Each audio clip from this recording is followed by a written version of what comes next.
Natin gusto niya ipakita na marunong siyang lumungoy. Sige yung anak ko. Sige punta rito. Sige 1, 2, 3.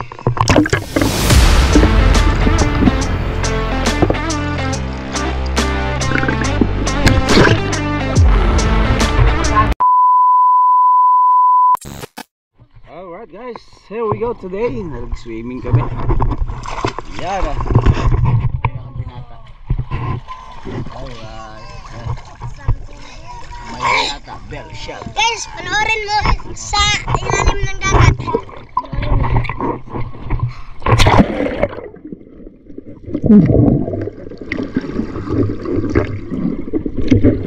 Maraming bato sa dagat.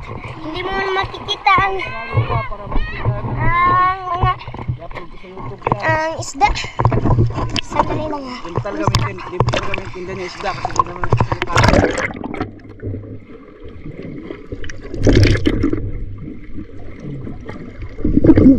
sa waday guys. Ay swear can dito.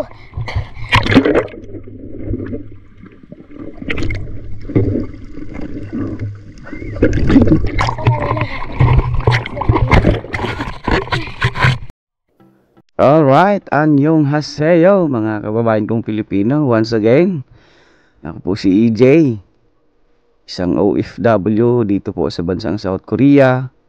At nais ko lang pong i-share sa inyo ang aking bakasyon noong May hanggang June kasama po ang aking pamilya. So 1 year po akong din nakauwi, 1 year mahigit pala. So sinulit ko lang po yung mga time na ako po ay nagbabakasyon. Ang lugar po namin ay sa Dinagat Islands.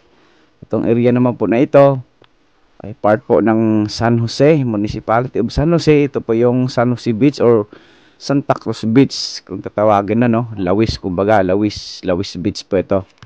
Sa Municipality of San Jose, Province of Dinagat Islands.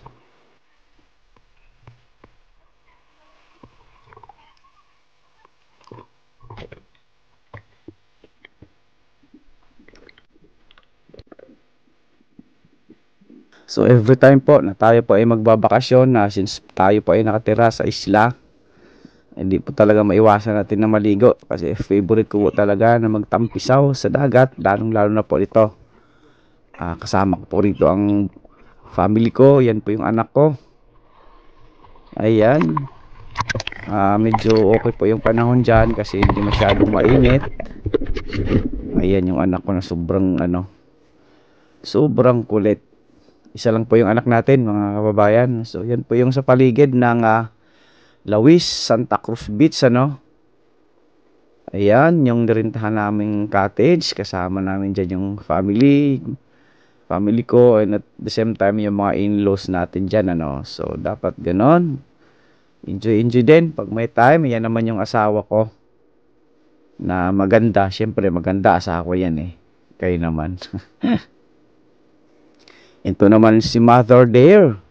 So hindi po nakasama rito yung aking stepfather So sa mga di po nakakalam, nasa heaven na po ang aking ama. At yung nanay ko naman ay merong bagong asawa So during this time hindi po nakasama yung aking stepfather So ito po yung Lawis, Santa Cruz Beach So nagbaon lang po kami dyan ng mga kaunting kanin, kunting pagkain Ang sadya lang po talaga namin rito ay maligo. Ayan naman yung anak ng pamangkin ni Mrs. Ayan, may dala-dala pa po kaming duyan dyan. So ganoon lang po ang buhay namin sa probinsya So kunting sama-sama, salo-salo, dinligo ng dagat. Ayan.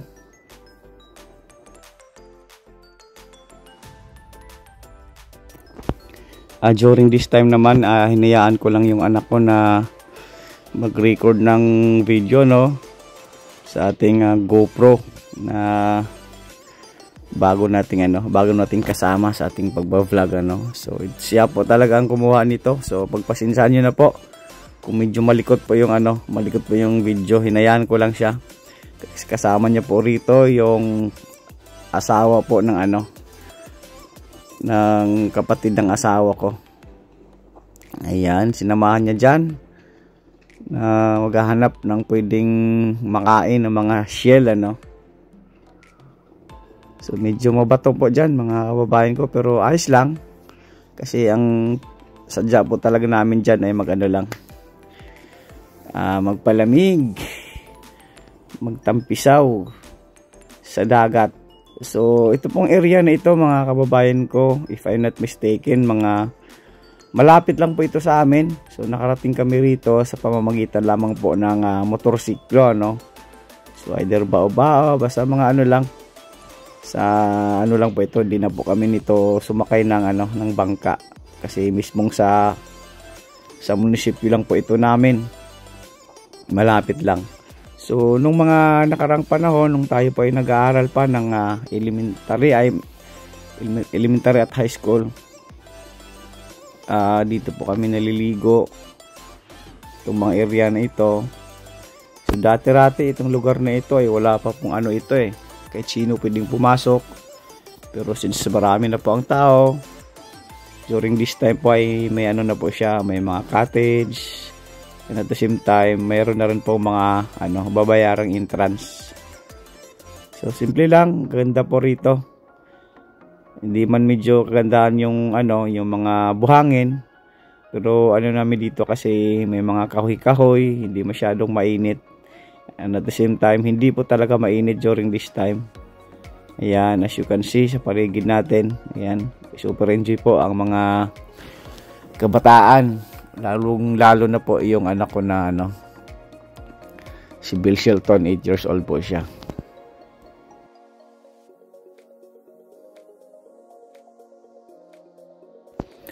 Ang buhay po ng isang OFW ay hindi po biro, kaya inaasam-asam po talaga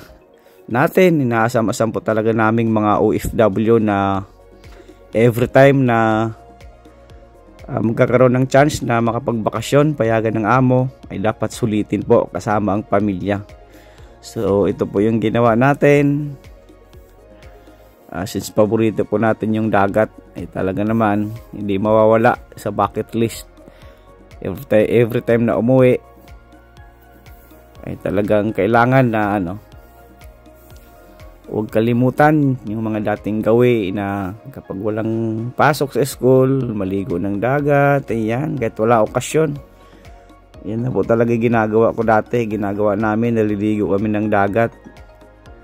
Kasi tayo nga po ay isang islander, kumbaga. So dito po sa isla namin, so far this time ay napakarami na pong mga turista na nagpupunta, no? Kasi rito po sa Dinagat Islands ay napakarami pong magagandang mga beaches, mga magagandang paliguan. Isa lang po ito. So hindi na po kami lumayo. Dito lang po kami kasi sadya lang po talaga namin ay makapagpalamig. Pero kung gusto niyo po ng marami pa pong isla, marami po rito sa amin, napapalibutan po kami ng magagandang mga isla. Kaya kayo po na nagnanais pong makarating or makapunta sa mga island, pwede nyo po i-consider ang province of Dinagat Islands. Ito pong Dinagat Islands po ay malapit lang po ito sa Siargao, So maganda po ang mga nangyayari ngayon dito sa Dinagat Islands kasi ang Siargao, ang tourism ng Siargao and at the same time ng Dinagat Islands ay nag-joint force po sila, So from Dinagat Islands, vice versa, going to Siargao ay 1 oras lang po, if I'm not mistaken, yung travel, sa pamamagitan po ng sasakyang pandagat. So kung kayo po ay nagnanais na pumunta ng Siargao, pwede nyo rin pong i-consider ang Dinagat Islands nang makita nyo po ang aming magagandang mga isla rito.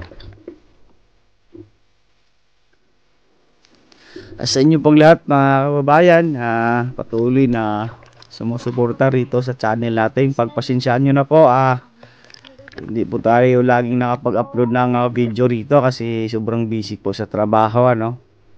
So ako po yung nagpapasalamat sa inyo dahil nandyan pa rin kayo. Nawa tulungan nyo po ako na mag-grow yung channel natin, nang sa ganun ay makapag-share din po tayo ng mga biyaya sa ating mga followers, ano. Salamat po sa inyo. Asahan nyo po na di man tayo makapag-upload lagi, ay makapag-upload pa rin po tayo, of course, kasi part na ito ng buhay natin na maging isang content creator, ano. So itong mga videos natin, di man kagandahan yung mga kuha, yung ating paraan ng pag-i-edit ay nawa pagpasensyahan nyo na po kasi hindi po tayo professional, no? Sa atin lamang po dito habang tayo nagtatrabaho ay magkaroon din po ng libangan, kumbaga. So once again, salamat po sa inyong lahat talaga, dahil kung wala po kayo, wala po yung suporta ninyo, wala po talaga mangyayari rito sa channel natin.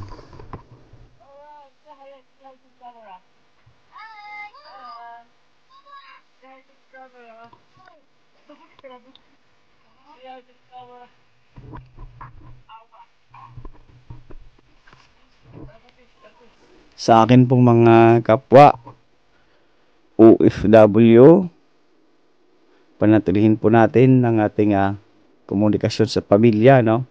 Isipin po natin kung bakit tayo nangingibang bansa para po sa pamilya natin, para sa maayos na kinabukasan, ano. Santo kasi maraming mga OFW na napabayaan yung pamilya, di po natin alam yung rason, pero sana isipin natin yung pamilya natin, kasi sila po talaga yung rason talaga dapat natin kung bakit tayo ay pumunta sa ibang bansa, hindi po para magkaroon ng ibang pamilya. So nalulungkot po talaga ako kasi nakikita ko yung mga anak, yan po talaga yung pinaka-apektado kapag nagkakaroon ng problema yung mga OFW. Kaya saludo po ako sa mga OFW na nagmamahal, patuloy na nangangarap para sa pamilya, lumalaban kumbaga para sa pamilya, no, para magkaroon ng magandang kinabukasan. So ito po yung anak ko, pag naligo ng dagat ay pag nakasawsaw na ay saka na siya aahon kapag kauwian na. Yan po si Bill Shelton. So sobrang kaya ka po. Salamat po sa inyong lahat. To God all be the glory. See you in my next vlog. God bless.